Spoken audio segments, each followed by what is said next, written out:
All right, welcome to SEC After Dark. I am your host, Stephen Willis, alongside Jeff Beecham. Corey Burton will be here in a little bit. It's his birthday. He had dinner. He's running a little bit behind, but he's going to join us as well. This SEC After Dark is brought to you in part by La Terrain Watches. Go to laterrain.com. That's la-terrain.com.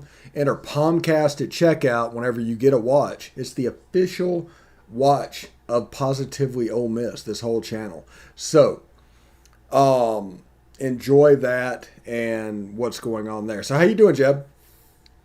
Not bad, not bad. It's been a pretty good week, actually. So, excited to be back. Yeah. What are you drinking tonight? I am drinking just Coors Light tonight. Coors Light? Yeah, Bullet as well. Bullet as well. It'd be interesting to see what Corey's drinking when he shows up. He should be here in the next 5 minutes or so. But he's doing, like I said, birthday stuff. They want to take him out to dinner and all that stuff that whenever you turn into an old man. He likes to pick on me for being an old man. But he's kind of an old man. Before we get started, though, today, I do want to address to everybody, I have a concern. I have a concern. For the first time, I'm all for name, image, and likeness. All for it. Absolutely have at it and do it. But for the first time, I have a concern. And that is the fact that coverage of college sports is going to go the same way as the rest of the media. For 15, 20 years, money has been too close to content, and that has led to opinions and all the stuff that we see wrong with the media and what's going on. And now on college sports, that's going to happen. I think you heard today, I love the J-Boy show, but 7 or 8 different players were signed up for the J-Boy show. There's players that go to, like, Texas. There's players that go to Alabama or Ole Miss and all this stuff, have name, image, and license contracts for their image so they can be, compensated for doing interviews, a paid interview. Well, the problem that I have with that paid interview is that those people are going to be far less likely to criticize the people that they are paying more money for their content, paying money for their opinions and podcast or whatever they're doing. And coverage will become so slanted in college football. If, say, Bryce Young is paid to be on your show and give his opinion, why would you not address him for the Heisman and pump him up, even to a level that is not expected, especially of a freshman quarterback? He had one good game, but why not pump him up? The higher he goes, the better it is for your show. And then, like I said, money too close to content, I have a little bit of a concern, Jeb. Yeah, I could see that. I could see you also being worried about if you do actually try and get a little more to maybe subjects they don't want to talk about with certain teams, then other players on that team might not want to come either. So, yeah, I can see money being an issue in that situation, kind of jeopardizing your journalistic integrity a little bit, but I don't know. I don't know what's going to happen there. It'd be kind of interesting to find out, but you're right. I can understand why you would have concerns. Yeah, over the past 5 years or so, and what we've seen with the media, it's always safe to assume the worst. Just plan on the worst happening. It probably is. So if you're worried about something happen eventually, that is going to happen. So yeah, I just wanted to point that out because that was happening today, and the name, image, and likeness it's got me a little bit worried. Not so much about the on the field or the players or anything like that. It's just how the media presents it, how they're presented, and building up players that you have contracts with as opposed to another. It becomes a Nike versus Adidas thing for rivals versus 24/7 based on name, image, and likeness for college sports. So I just think it affects the integrity and what we're used to seeing. We maybe shouldn't take it at face value anymore. And it does seem like a lot of things in the media are already moving toward, what I basically call clickbait. You're always trying to look for reasons to get people to click on your website. And yes, I can understand now if you're having to pay players to come on, that's the ones you're going to try and steer everybody toward and so that they'll come listen to your interviews you did with them. I can understand that. Yeah, it's pretty dangerous. So we'll move on and do a recap of last week. Tennessee, a 38-6 winner over Bowling Green. heard a joke about Joe Milton this weekend. And that joke is if you need somebody that can throw the ball 40 yards, Joe Milton is your guy. If you need a guy that can throw it 30 yards, Joe Milton would throw it 40 yards. So he had trouble completing passing. He struggled in the second half. I like the offense. The running game over 300 yards. Jabari Small over 100 yards. There are a lot of positives to be taken away. But as the talent level that they're playing against improves, I get a little bit nervous about their depth and dealing with massive play volume and things like that. He completed one pass in the second half of the game, 2 passes after the first quarter. Yeah, it wasn't even just bad passing. You could tell when he would drop back to throw the ball, he just stood there in the pocket. I mean, he doesn't move his feet until he's ready to run. He didn't make great reads. Yeah, some players dropped some passes too, so it wasn't all on Joe Milton, but it's still there was a lot of concern there. And in the past, Tennessee fans have already had to deal with players like Garantano and some of the others that the coaches would stick with for years who just never improved. And so now we all have just a natural fear that that's what's going to happen again. Although Joe Milton, it was his first game, and Coach Heupel is known for being a quarterback coach kind of guy. So I'm willing to give him some time to see if that can improve. But I just have that fear now that we're going to be stuck with one guy that the coach just likes but never gets better. Yeah, Jared Garantano threw an interception that bounced off of his own player from 3 yards away, and he threw a touchdown that bounced off an intercepting player's jersey the same way. So he's another guy that threw at the same speed no matter where it was on the field. It was one of those that, hey, 15, 20 yards, you're good. That's awesome. If it's for 5 or a real short pass, there's a little bit of a problem. And especially with the deep ball, that was another problem in the game. But I see where Tennessee is going. There's some things in that game that they should be happy about, and they can look for the future to build on. I don't know if they have a problem at quarterback yet. I'll tell you after this weekend because we'll know. But it'll be interesting to see what's going on. Yes. Hey. There he is. We were just talking about how if you need somebody to throw you the ball 40 yards, Joe Milton is your guy. If you need somebody to throw the ball 30 yards, Joe Milton will throw it 40. I don't think we're getting your audio. See. Try now. How about now? Nope, not hearing it. Okay, Oh, boy. I'm hearing him. Oh, are you? Yeah. If you're hearing me. Yeah, levels are happening too, so Jeb's not hearing. Oh, That's a okay. problem, though. Yeah, That's Jeb's. weird. Well, I hear you, so. Well, Says, Jake Thomas said turn your volume up, so. yeah, there you go. Well, I hear Steve just fine. Yeah. So Let's let's see what's going on here. All right. No, How about actually, now? Nope, it's my computer. McAfee Okay. got you again. Okay. I have some insane security on this computer apparently that I didn't realize. And All right. It shuts out everybody until I approve them. Technology right there. Yes. So all you missed is us talking about the Tennessee game, and I Yeah. mentioned that after this weekend, I'll tell you if they have a quarterback problem. But there was a lot of stuff that Tennessee fans can be happy about from that first game, and stuff like that. I agree. I mean, the main thing you wanted to see is Tennessee going to play hard? Are they going to make plays? Are they going to be, they're going to face they're going to face some adversity. Can they overcome it? Jeb, you're a secret agent. 007. Jeb Beecham. Yeah. So that's the main thing. Can they get some consistent play? Can they get some guys playing hard, and we're good to go? And I reacted harshly at the time. I was not very happy with the game, but I do have to admit, at least it never felt like a game we were going to lose, and that's been unfortunately a problem with Tennessee in the past few years. So I've been happy with that. And their rushing game looked great. I loved both the main backs they had, both Evans and Small. Yeah, Jabari Small is impressive. Yeah, I was happy with that. So there were a lot of positives. And Coach Heupel, like I said, he's known for being a quarterback coach. I'm going to give him time see if he can improve this quarterback situation. But they only have until, like Steve said, this weekend. Yeah. So, There you go. Moving on, we got Kentucky 45-10 over Louisiana Monroe. Will Levis looks like he could be the real deal. He could be The another forward pass is could- alive and well. He could be another Kenny Trill.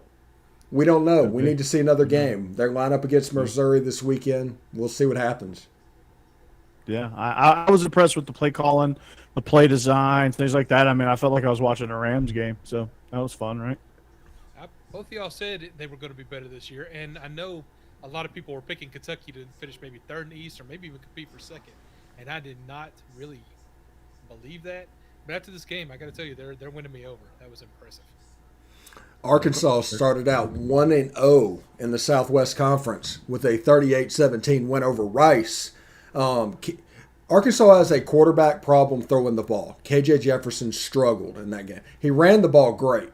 Absolutely ran the ball great. But throwing the ball, there were problems. Now, Kendall Briles is going to be a guy that he's okay with that. He had a De'Aaron King at Houston way back when. But that one-dimensional is going to hurt Arkansas in the SEC games, and they're trying to get to 6. That's their goal. They're trying to get to 6 wins. Yeah, I mean, KJ Jefferson is going to have to be a little more consistent if they want to compete with Texas this week. But, you know, running game-wise, he's a legitimate threat, so they can build off that. Yeah, and I didn't get a chance to watch that game very much, but, I mean, they won. Rice is not a very good team, so, I mean, it was I don't know what to say about that. Like you said, it just looked like the passing wasn't there at all, but I understand that as a Tennessee fan, how that felt, watching a good running attack and just failing in the passing department. All right. They get it together, too. All right, Alabama, 44-13 winners over Miami. You could actually see the P running down the Miami players' legs when they ran out. That game was over before the opening kickoff. It was absolutely ridiculous. Now, everybody's excited about the explosive plays and what's happened, and then just playing devil's advocate. They're an elite team. They're a great team and all of that. But if you take away that 95-yard touchdown and you take away, I think, 2 45-yard games, their total offense is about 350 yards. And as a freshman quarterback, that's what was expected of them. They just happened to hit those explosives.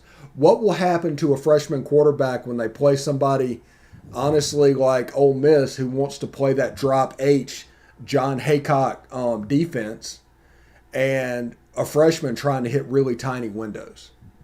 What's going to happen then? The first time he encounters that, he's going to get rattled. I think Florida will be the best test for Bryce Young because they're going to rattle his cage. Florida is a havoc-based defense, so we're going to kind of see what he does when he gets the bell rung, because it's going to be interesting.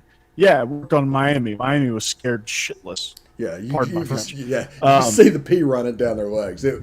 For the team that invented swagger, it was brutal. Yeah, for the team that invented swagger, I've never seen a team come out just scared. That game was lost before the first kickoff. Yeah, no doubt. No doubt. And you know, I don't want to take anything away from Alabama either. I mean, you know, I know we're trying to poke holes in Alabama because that's what you do when you're talking about the elite teams. You spend your time trying to poke holes successfully, some cases unsuccessfully, most. But you know, Alabama, the play calling was great. They got great production out of the receivers. John Mechie looks like he's a real deal. Their defense is unreal, man. Their defense is like I don't like it's video game stuff, man. Their defense is incredible. Yeah, I was very surprised in that game and just disappointed, honestly, with that Miami, because you're right. Yeah, that was You bad. can tell right when they came out, they just weren't ready to play at that level.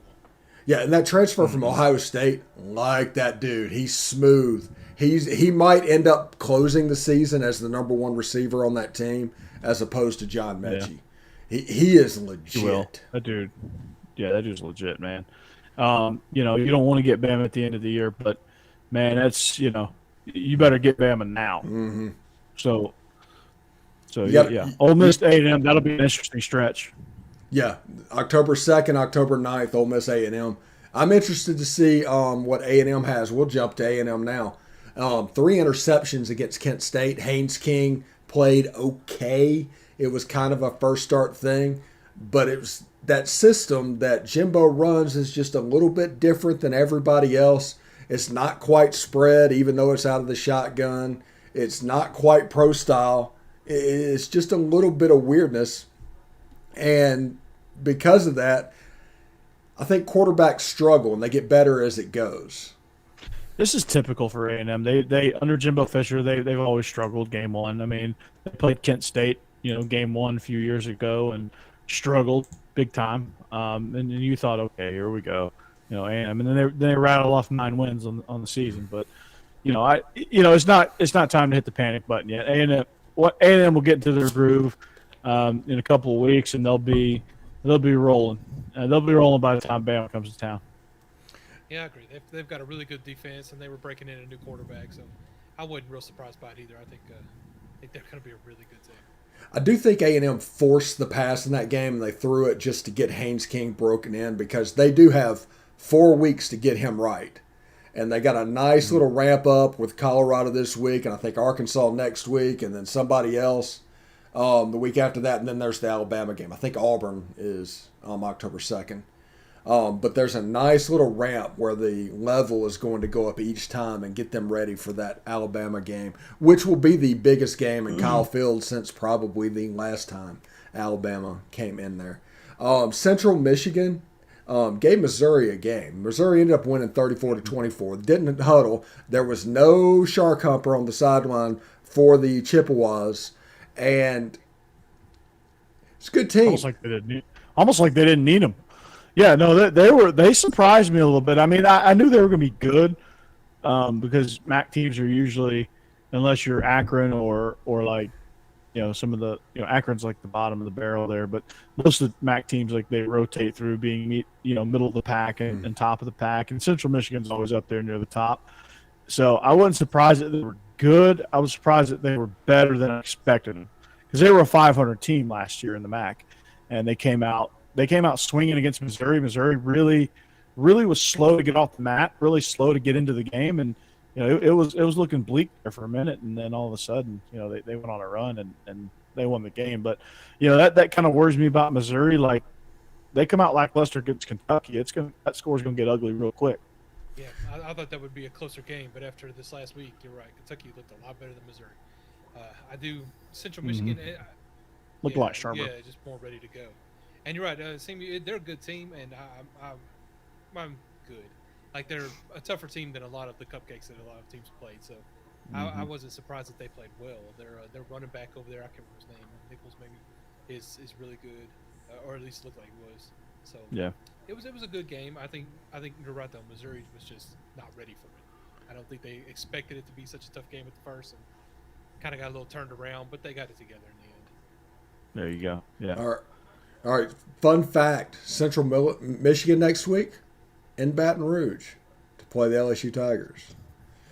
So, yeah, it's an upset alert game. Mississippi State, on the backs of a 20-point fourth quarter comeback, upsets the Louisiana Tech Bulldogs. Well, I'm just kidding about upsets, but they were able to come back, the largest in school history. They get the win. This is one of those situations where if you play poorly, it's better to have a win to coach off of than a loss.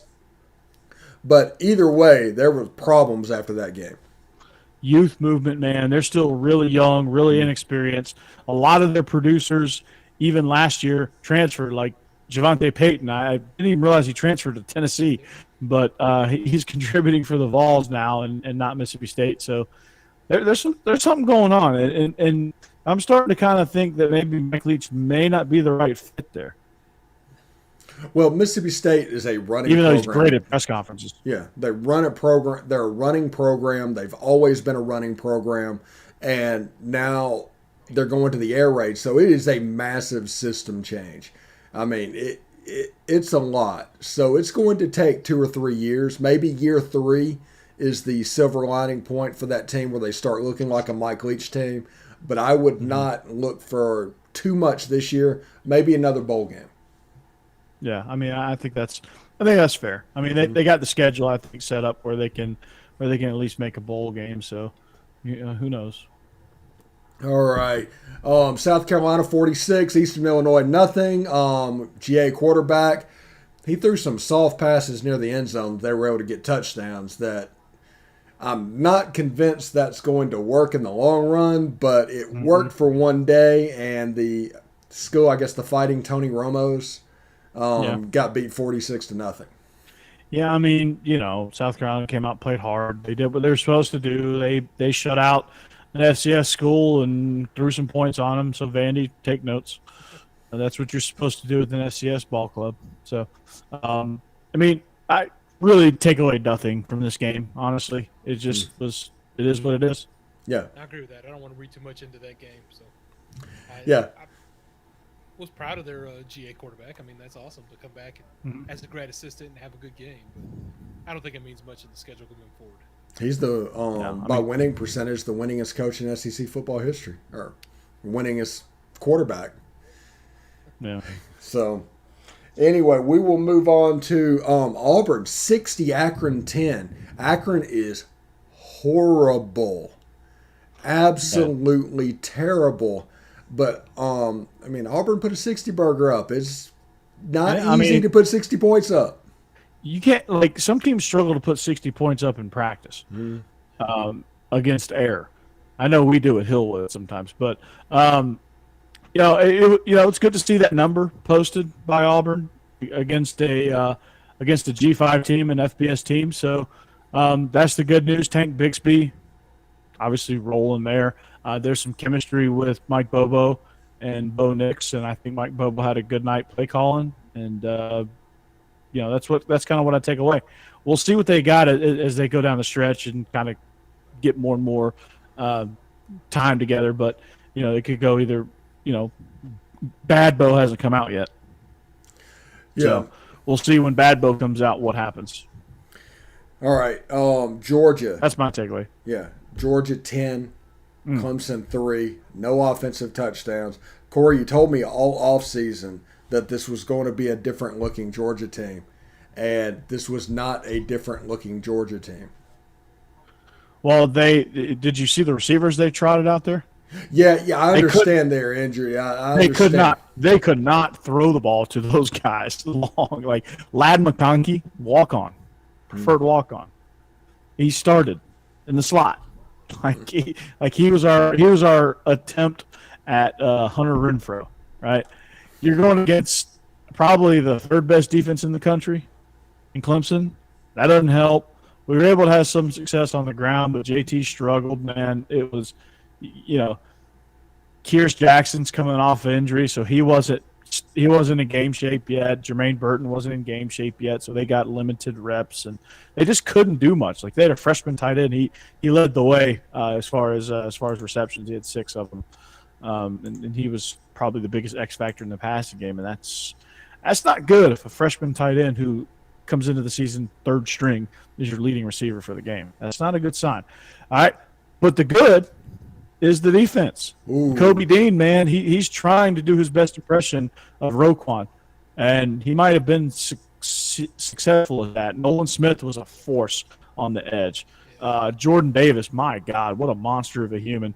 And I thought the secondary played really, really well. De'Aaron Kendrick coming over from Clemson, I thought he had a great game. Keely Ringo, outside of a couple of really egregious pass interference calls, was really good covering Justin Ross. I thought the secondary overall played well. I mean, obviously Chris Smith with the 74-yard pick six, jumped a slant route, shows that they actually watch film. So that group played physical. They played inspired football, man. They weren't going to let DJ Ungiolelele get him, and they didn't. They put him into a shell. Like he went into a shell, man. I've never seen a quarterback just go into a shell like that. Yeah, especially one of that caliber. Yeah, it was definitely a Stockholm syndrome or whatever you call it, because they just beat him over and over and over again. He started seeing ghosts in clean pockets. And, I mean, at that point, he was worthless. And, that was early. That was late in the first quarter. And what that defensive line did to Clemson's offensive line, there's probably a felony warrant in North Carolina for assault. Because, I mean, it was – I enjoyed watching that greatly. I haven't seen a throwback game like that in 10 years. but that defense was just dominant. Not like I said, I don't know. Like Jake pointed this out. Was that game about both offenses being great? Or I mean, both on the drive, I was like, yeah, Clemson's done. Yeah, whenever Georgia went up 10-0, I was like, this game is over because Clemson can't score twice. Yeah, they can't even get 2 field goals. They can't even rub 2 nickels together. Yeah, it was unbelievable. Go ahead, Jeb. I was shocked looking at the line and seeing there were only what were y'all credited with? 7 sacks maybe? I would have guessed 7 12 sacks at least. Well, we had several knockdowns and hurries. Yeah, we had several knockdowns, hurries. I mean, we got shots on him. We probably got 4 or 5 shots on him as he threw. We probably hurried him another 4 or 5 times after that. I mean, we could have had 10 sacks easily. That was incredible. And I did think last week I knew both these defenses were great, and I was thinking it would come down to the more experienced quarterback winning, which is true in the sense that he didn't throw a pick six and the other one did. But other than that, no, it was the defenses were amazing. You know, I thought for that type of game, JT he managed the offense really well, got him into some good plays. I thought, there was a lot of RPOs that were called, Steve, and they had run reads. They had run reads to him, and he got the run read. So, I mean, a lot of those you could see there was routes attached to it, and he just didn't get the pass read on a lot of them. And some of them they got the pass read, and Clemson just played it really well. So, you got to tip your cap to that and say, all right, here we go. And I have a theory that everybody's going to talk about the Clemson dynasty that's happened over the last 4 years and point to Trevor Lawrence and him being in Jacksonville is the problem. The story this year was about DJ. But Travis Etienne, nobody talks about Travis Etienne. 6 yards Clemson ran for in that game. 6. Was it 6? It might have been less than that. 2. It was 2 yards. They ran for 2 yards. That's 6 feet. That means if I fall over, I would fall over for 2 yards. Travis Etienne, being the game breaker that he was, he does not get enough respect. I genuinely believe the ACC at this point misses the playoff moving forward. There's just nobody there. North Carolina getting beaten. Miami, like I said, just pee going down their legs.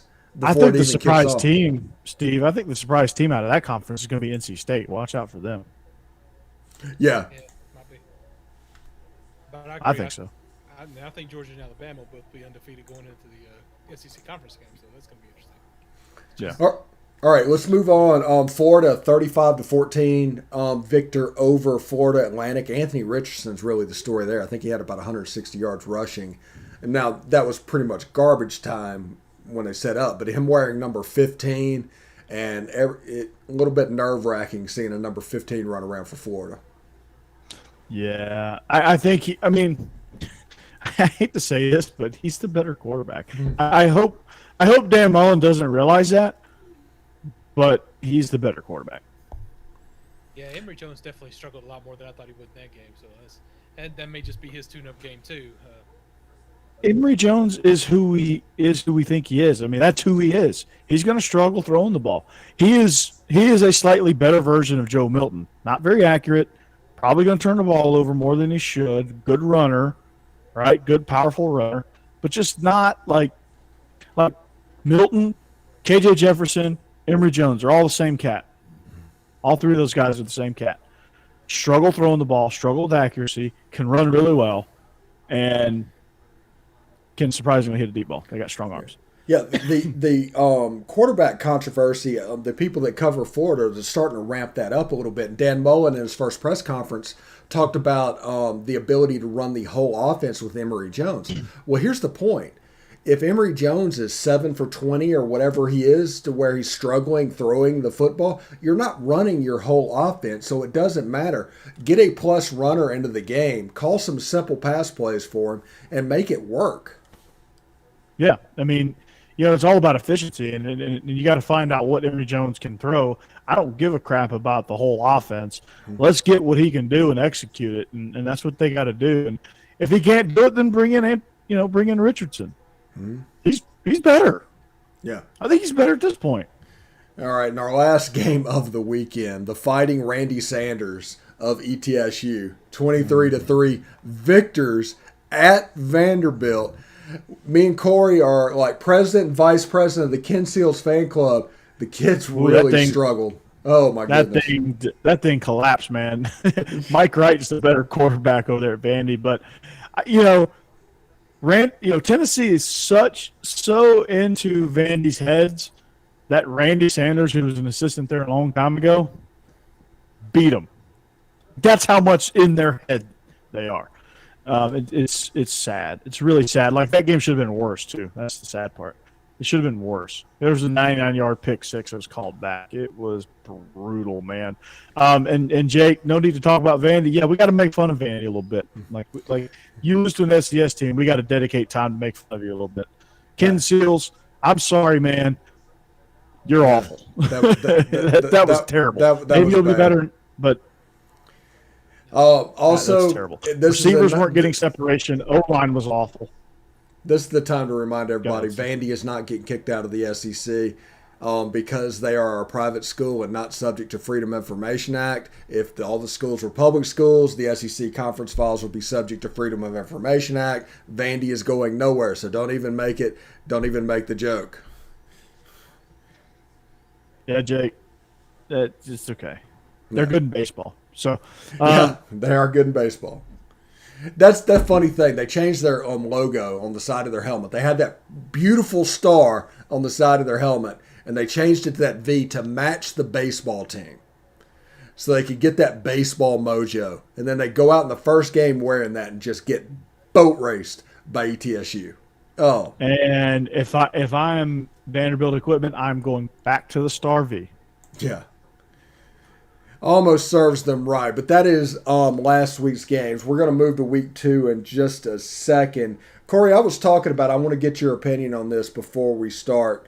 Name, image, and likeness. I'm all for name, image, and likeness. I'm glad they did that. But my concern is, I've got a concern for the first time. Today it was announced that the J-Boy show and Colin Coward's product got like 7 or 8 people for name, image, and likeness. And my concern is that money is getting too close to content, and you're beneficially money related to, like, let's say, pump Bryce Young up for Heisman. Not saying he's going to do that, but it would be financially beneficial if you would do that, and then the truth just gets left behind. Are we at the point where you just need to separate all? Everybody has a bias, understand that, and just enjoy what's going on. It's all entertainment. It's not news anymore. Yeah, I mean, we're way past that point. I mean, you take everything with a grain of salt. It's all opinion based. I mean, you watch these 24-hour news cycles. It's all opinion based. Like CNN leans left, Fox News, well, I mean, right? They lay down left. Fox News lays down to the right. MSNBC lays down to the left. For that OAN channel, they're more right than Fox News. I mean, people all over the place, and it's all biased, right? Sports has died and gone the way of First Take and all these pundit shows, and it's all opinion, it's all talking heads, it's all like what you see right here with SEC After Dark. This is content, right? You pay, like when you subscribe. You pay for people's opinions, right? When you log on, the volume's free, obviously. You log on to the volume to hear what Bryce Young has to say. And that's what you're paying for. Like, they want to pump him up to be Heisman, great. I mean, everyone's got a free shot at it, so it's not unfair. Like, they signed Bryce Young, they signed Kyrus Jackson, and I don't know who else they signed. They signed some other guys, so it's not like they're just going for Heisman contenders. I mean, they're giving guys a platform. Oh, Windows 98 is killing you, Corey. Yeah, exactly. By the way, I'm pixelated, Burton. Yeah, Bo Nix was selected by them as well, and there's actually an episode about Bo Nix being a Heisman finalist that has already popped up, and that just made me think. Like I said, there's no guarantee that it's going to happen. You have to take it almost like news entertainment at this point, like the professional wrestling back in the day. You just have to get good at using that fine-tooth comb and just picking that shred of fact. There's a shred of fact in everything. You just got to find that, pick it out, and go. So All right, let's move on to week 144 2. picks right now. The Jake first, Thomas, the comedian. yeah, he's dropping some. The chat window is Dropping. hot at the moment. But He's Tennessee dropping, and he's dropping Pittsburgh. nukes on me. Yeah, this is the most important game of the season for Tennessee. There's no path to a bowl game that doesn't include a win over Pittsburgh. It is the most important game of the day. Will Joe Milton improve? Will the pass game improve?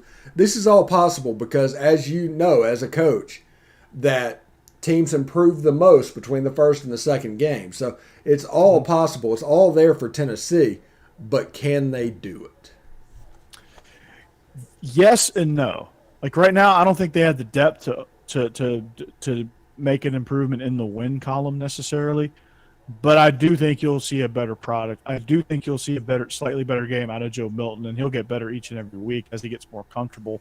And as he gets more comfortable with the system, and as Josh Heupel gets more comfortable with Joe Milton, and they kind of find what works for him. I think as they do that, Josh Heupel's a good enough coach. I think he can figure it out, and he'll make it work around Joe Milton. That they will be better. Jabari Small is a really good running back. Javonte Payton's a really good weapon for them. They've got some good pieces.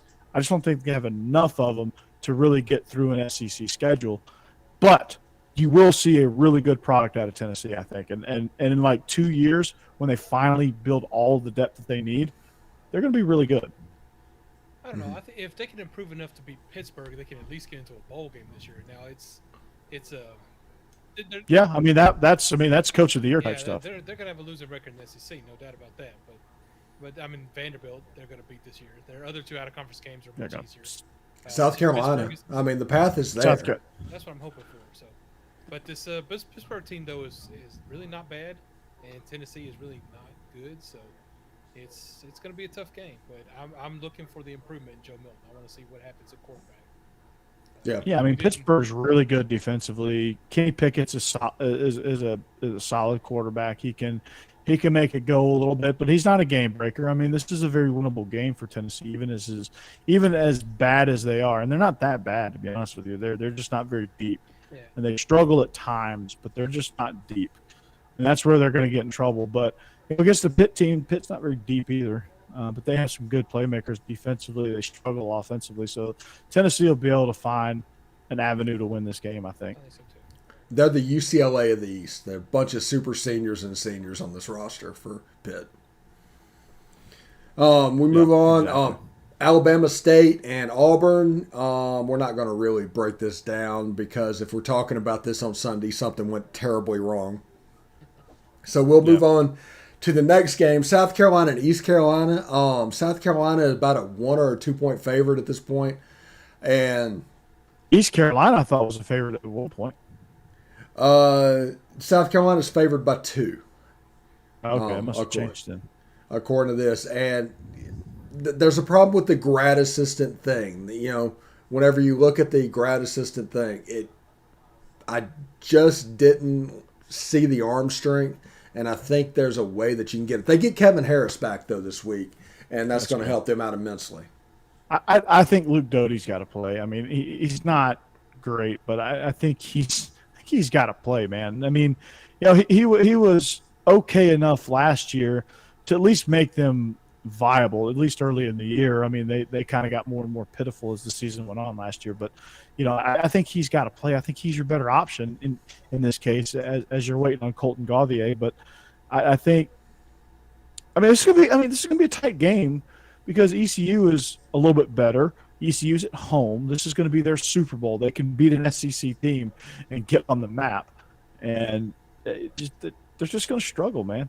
South Carolina's going to struggle in this one. They may win. They may pull it out. It's going to be tight, and we're going to talk about how tight it was. I won't be surprised if it's tight, but it will be. Kevin Harris will be the difference maker. Yeah. Florida at USF at Raymond James Stadium with the Pirate Ship. I think Florida's a 28-point favorite. Oh, boy. It's a trap game. This absolutely is a trap game. They got Alabama coming up. They're looking ahead to Alabama. Of course they're looking ahead to Alabama. And this feels like it's going to be a 35-21 type game. Do you not know how you don't know how bad South Florida is? South Florida is pitiful. They are. You want to talk about a ball club that's in disarray? They are awful. I think Vandy could beat them. Oh, come on now. NC State blew them out. I think NC State is good. God awful. I think NC NC State State's is really good. They blew them out, but Yeah. NC State didn't play their best game and they blew them out 45-0. Yeah, I think it's going to be a look South ahead Florida's game. horrible. Yeah.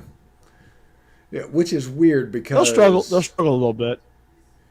Who was the coach that was there 15 years ago that had them number 2 in the country? Defensive Jim Leavitt. Jim Leavitt. It's Jim Leavitt. Yeah. He's defensive coordinator at Oregon now, right? Yeah, I think so. Right? So, yeah. Something like that. Around the Pac-12. Yeah.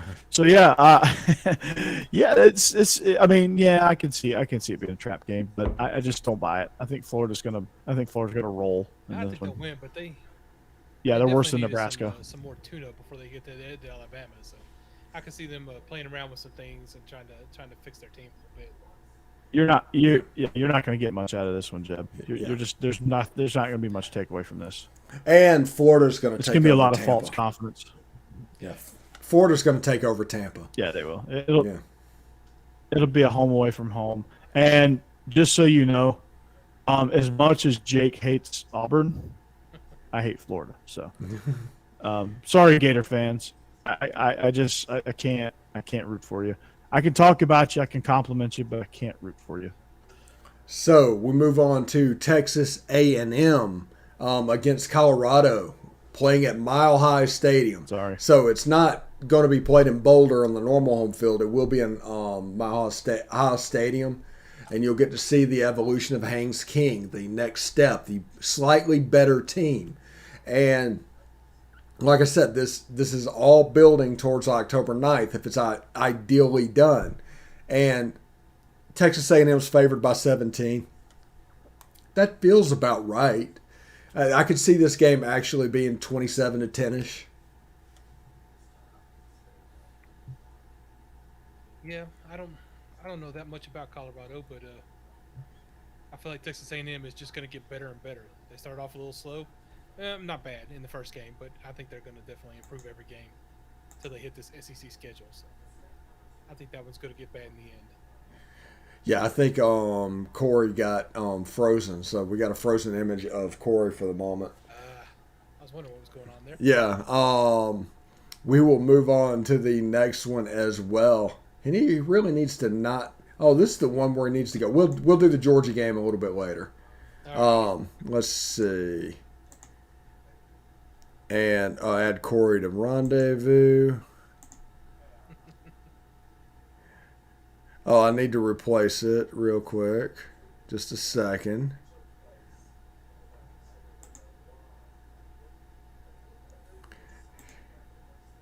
Let's see.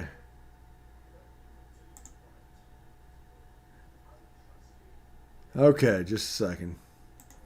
There's two of you in rendezvous at the moment. Okay, so hit OK. There we go. Hi. So I need to upgrade to Windows 98, Jake. Yeah, I'm on Windows 95 right now. I'm on an Atari. UAB at Georgia. Georgia going through some COVID stuff this week. We don't know exactly how that looks. UAB has a decent defense. I think they were a top 10 team in the pass defense department last year. Now, I'm not saying anything. I think Georgia's going to line up and just mash them. But this could be like a 31-3 type game. I don't think it's going to be a cover. It's not. It's a big spread, but they're not going to cover because they're going to run the ball short in the game. And let's just get out of here and prepare for South Carolina. I mean, that's the goal. You don't think they'll give the quarterback there a few chances just to get him in the groove, since he didn't really last week very much? They might. I could see that. They might. But, I still think it's going to be – I still think they're going to dust off the old Kentucky-Georgia playbook from game plan from last season and let's just maul them up front and run the ball, and let's just get out of here and prepare for South Carolina. I don't particularly love that game plan because I do think you need to work your passing game, but man, it's yeah, that's what Yeah, they need to do. yeah. When you look at that defense, it's really hard to just say that's the wrong way to do it because it's by leaps and bounds right now the strength of your team. Now it'll be interesting to see once SEC play gets going how the offense looks and what they do. But as it sits right now, yeah, I would run the ball and play defense. I mean, UAB is not a threat to beat you. There's not somebody that's going to outscore you. No, they're not. Especially with this defense, they're not. They're just he's not going to really get much going. Best team in the country, potentially, the Alabama Crimson Tide, and perhaps the most lopsided, the most lopsided matchup since maybe Cumberland College versus Georgia Tech, maybe. Something like that. Or Northern Illinois versus Georgia Tech. Yeah. Yeah. This is yeah, Mercer, right? Yeah, I feel sorry for Mercer. Good grief.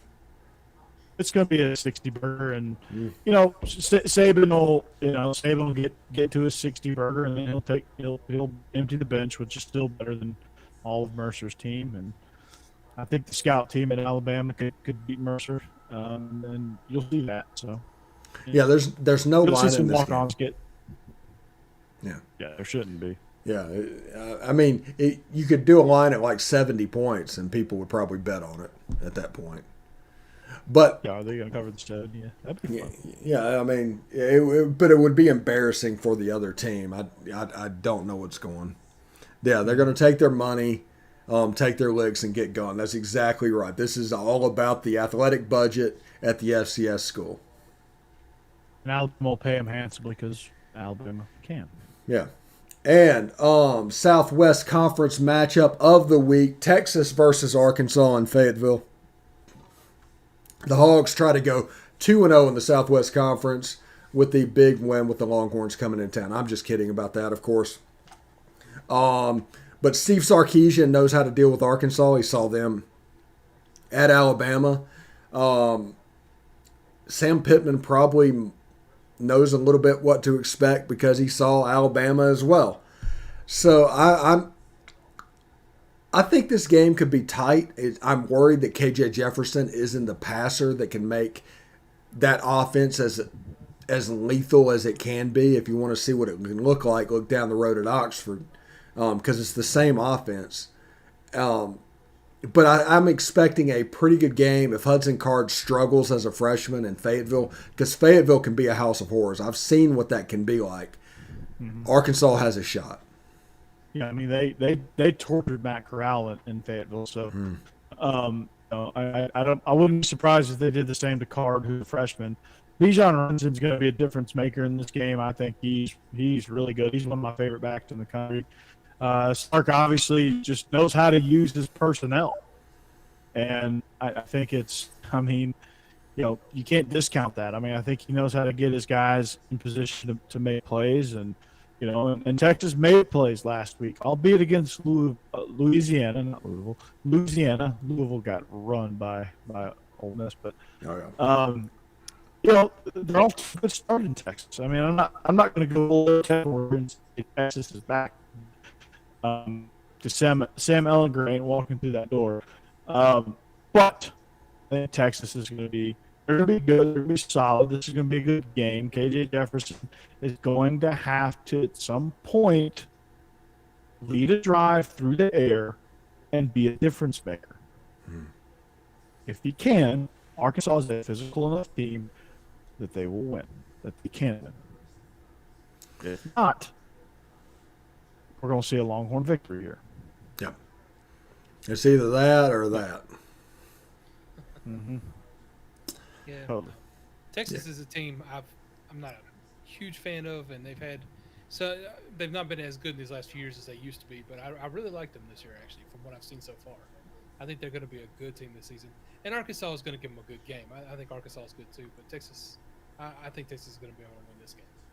Yeah. Looks like it. North Carolina State at Starkville, 2.5 point favorites over the Bulldogs. Oh boy. This is a game. I genuinely think NC State is good. For whatever reason, it might blow up in my face, but I genuinely think they're good. Dave Doran is a defensive coach. I think he's going to have something that will give Mike Leach problems, something that Will Rogers hasn't seen, and I think they cover that line pretty easy. Yeah, I mean, NC State's great on the offensive line. I mean, they're going to mash. They're good. Yeah. What do you think, Joe? They're good. Oh, losing them again there. Yeah, NC State's not a team that I was keeping up with up until the beginning of the season. I just really haven't paid attention to them. They were better than I thought they would be. I keep expecting Mike Leach and Mississippi State to actually step it up and play better. But like you said, he's not been there long, and his system is so different that it's going to take him a while to really get that implemented there with the players he wants. So I'm not surprised that they're not playing well so far. And it's probably going to be a little more time for them. So I can see NC State taking this game. When I would probably bet on Mississippi State, it won't surprise me at all if NC State actually ends up winning. Yeah, and the line is so small. Just go ahead and take a money line, whoever you think is going to cover. If you think NC State's going to cover, just take NC State on the money line. Yeah. Don't mess with the spread. It's so little. Yeah, I mean, NC State is good, man. They're going to mash. They're good. Speaking of they're going to mash, even though they discovered the forward pass, Kentucky and Missouri in the giant grocery bag in Lexington, Kentucky. Kentucky's a 5-point favorite. I like them to cover. Missouri struggled with Central Michigan. Was Central Michigan good? Were they bad? We'll find out this weekend because I think we have a pretty good idea that Kentucky's good. Yeah, I mean, we didn't get a whole lot of. We got a Missouri knows how to wake up on an 11 a.m. kick halfway through the game and win. We know they can do that. We know Connor Basilic. God, I can't say his name tonight. We know Connor Basilic is good.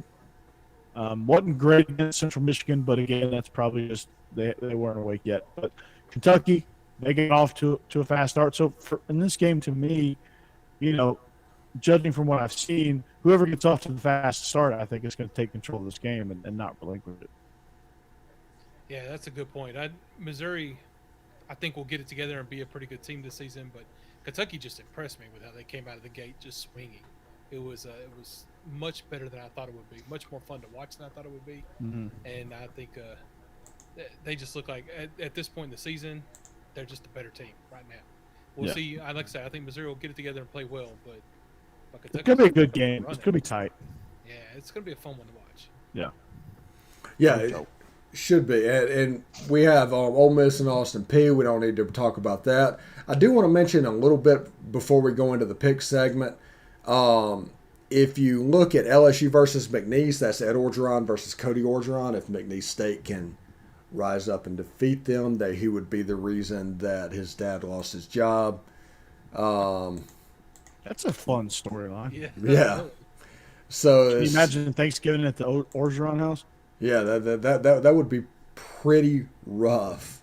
Do you think they all ripped their shirts off at Thanksgiving? Potentially.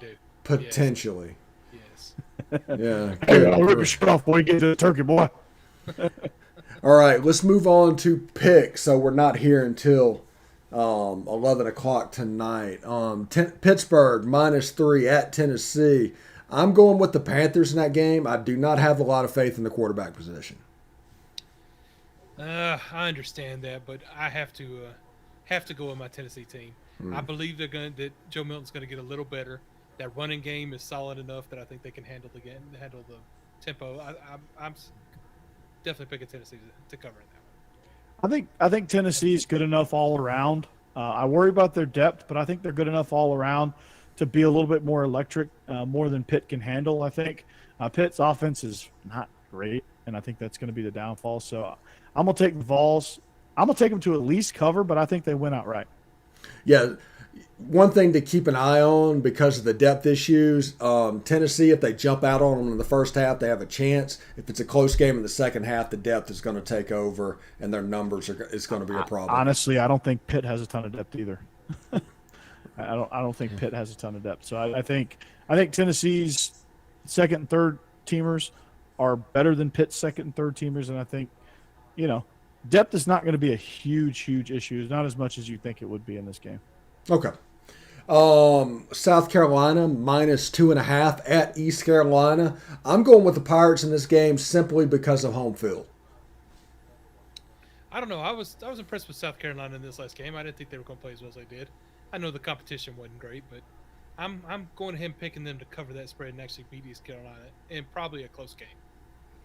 I think South Carolina getting back Kevin Harris is a big jolt. So I think South Carolina is going to benefit from that, and I think Kevin Harris is going to have a big game and South Carolina wins. It's not going to be by much, but again, they're going to win. They're going to cover. They're going to win by 3. And Florida is 28.5-point favorites at South Florida. I'm going with the Gators in this game. I think it's just because, like we talked about earlier, South Florida is just really, really bad. But I do think Florida's going to look ahead, and that could put a cover in jeopardy at some point. This could be a 42-17 with a field goal in the fourth quarter right at the end of the game that allows South Florida to cover. Yeah, I think Florida has some things to work on, but this is a game where they'll be allowed to work on it and still score. So I think they'll cover that spread, although I agree with you. It could be something where they're spending so much time focusing on fixing problems that they don't actually take the time to cover the spread. But I think they will in this game. This is the kind of game that's going to give Grantham an extension because he's going to look a lot better than he is. South Florida ain't scoring. They might get one. They might get one. And Florida's going to score 42 points. Let's just get that out on the table. They're going to score 42 points because they're just going to score 42 points. So they can cough their way and regurgitate 42 points on this team, and I think they will. They'll do it with quarterback runs. I mean, they'll score 4 touchdowns just on quarterback runs. They'll probably have a special team touchdown. They'll probably have a pick 6. Okay. So I think Florida covers. This is going to be maybe I'm wrong. Hope I'm wrong, but they're going to cover. UAB at Georgia. Georgia's a 25-point favorite. I'm going with the Dogs just because they're a 25-point favorite. Can UAB? How much will they score in this game? And I don't think that number is much above 3, which means 28 points would do it, which means I expect Georgia to cover. Yeah, I think Georgia's going to get 30 points, and UAB is probably not going to get much at all. UAB might get shut out. Hopefully that's the case, and all they need is 30 points to win and cover. I know I said they're not going to cover. I have a hard time, not picking Georgia in this one. They're going to cover. That probably won't be as amazing of a cover as you think, but they'll cover somehow. Yeah, I think they'll just line up like we say and mash. Texas A&M -17 at Colorado, Mile High Stadium, or the new Mile High. And I'm going to take Texas A&M. I think this is going to be a 34-14 type game. Yeah, I agree. I think Texas A&M they're going to get better, like I said, every week. And I think this is a week they really pull some things together a little better than last week and just kind of roll.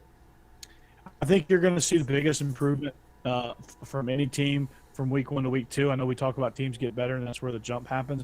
I think A&M, if you look at Jimbo Fisher's teams, they always make a significant jump from week 1 to week 2, and I think this is going to happen here. I think A&M big.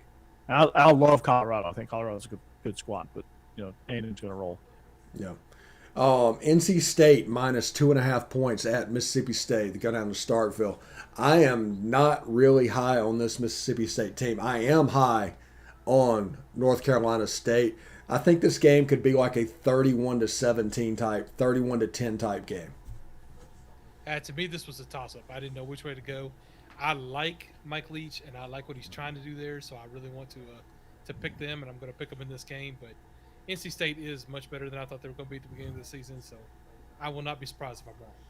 Don't get it twisted, man. I love Mike Leach, and I think I love what he's trying to do. I agree with you every step of the way, Jeb, except he doesn't have anybody to do it.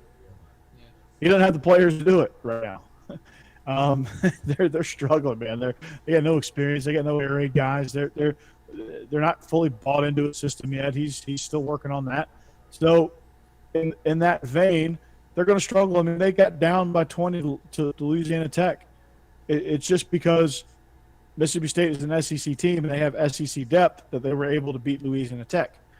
And that ain't going to happen this week. NC State's a dark horse in the ACC. I wouldn't be surprised if Clemson don't run into some trouble there in their own division with NC State. I mean, NC State's good, and they're going to win by a couple touchdowns. All right, insert your own Southwest Conference joke. Texas is favored by 6.5 points over Arkansas. I think this is like the big game, the arrival game. You've arrived type thing, and I expect Arkansas to at least cover this game. Maybe win outright. I don't know. I like the way Texas looks right now. And I really think they're good enough to beat Arkansas by at least a touchdown. I don't think they're national championship contenders, but I think they're a good team. Yeah, Bijan Robinson reminds me, and I know Sark, as soon as he saw him, he's like, man, that's Najee Harris. He reminds me a lot of Najee. I'm not saying he's as good as Najee, but he reminds me of Najee. The way he plays, the way he's being used. I see Texas, and obviously not with 5 first-rounders in the offense, but I see Texas, and I see Alabama's system last year, and it's good. It's a good thing. So I think Texas is going to win the game. They're going to cover. Arkansas is going to do everything they can. Texas is going to cover late. We're going to see a very impressive performance from Arkansas, but it's not going to be quite enough this year. Sark has their number to be the Longhorns. Something to look at. Sark had Mac Jones playing quarterback, one of the smartest quarterbacks to play in the SEC in the last 20 years against Arkansas's drop 8 that did Matt Corral harm last year. This is a freshman going up playing against that defense, so that's something to keep an eye on as well. Yeah, that's not ideal, but then again, they've got a better safety valve than most schools do. So yeah. Missouri at Kentucky. Kentucky's favored by 5.5 points. I don't know if Will Levis is Joe Burrow or if he is Kenny Trill. I don't know at this point. We need to see him perform for a second straight game. I do think it's going to be somewhere in the middle, and he's going to be a good quarterback, and he's going to move that offense and be fine. But I like Kentucky in this game. Oh, yeah, we are judging that off one game. I understand. Yeah. So we don't know. But Kentucky looked great. I enjoyed it. Like I said, they were a lot more fun than they were the year they were just doing nothing but running the ball, couldn't throw the ball at all. So, no, I like Kentucky right now. Well, we know Will Levis is a little bit more level-headed than Kenny Trill, so we know he's not going to be that. We know he's going to be a good quarterback. And a good quarterback in a great system, I'll take that any day of the week. Because you have Chris Rodriguez, Kavassier Smoke, and you have Josh Ali on the perimeter. You have a great offensive line and a defense that's really can play dominant at times. Don't forget Wan'Dale Robinson. Oh, that guy, yes. Wan'Dale Robinson. He's also another piece. So they've got pieces. They've got a scheme. They take advantage of everything they have. It's like watching the Los Angeles Rams and watching Sean McVay in that Super Bowl year.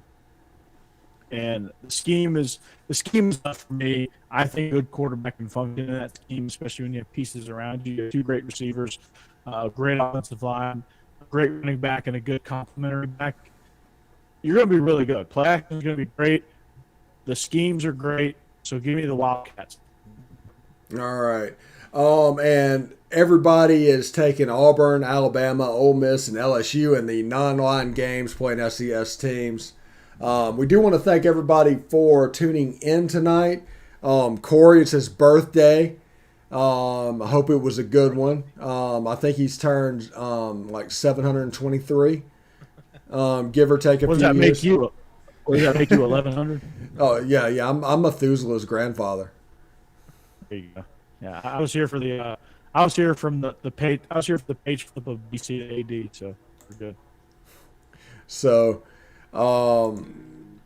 just want to say thank you to everybody for tuning in. Tune in to all of our great shows this weekend. We'll have Joe DeLeon talking about the Austin Peay Governors on Saturday morning for everybody.